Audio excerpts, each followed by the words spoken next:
We are chatting on videos recently about XRP and bank institutional custody still at risk for being confiscated. Thoughts?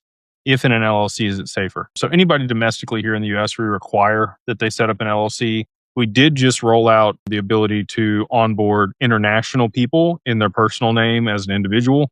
So, if you're in Canada, the UK, or another jurisdiction where it's hard to set up a corporation, but you want to work with Digital Wealth Partners, you can reach out and they can establish a individual account for international people. Domestically, it's still the LLC. Multi-sig is what I would say.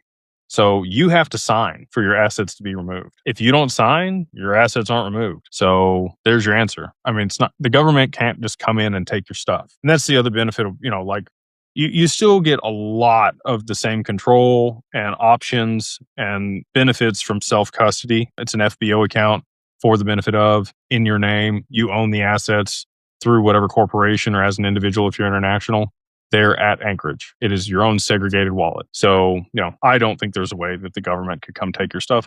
Nor do I think they're going to want to. I think that that's just people fear-mongering. The US government, I think, has plenty of their own XRP. They don't need yours. When I went to Ripple and said, hey, can we lend you XRP and, participate in ODL?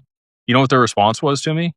We have 4.8 billion XRP. Why do we need yours? That might change, but at the time, a couple years ago, that was their answer. I think the government feels the same way. They don't need our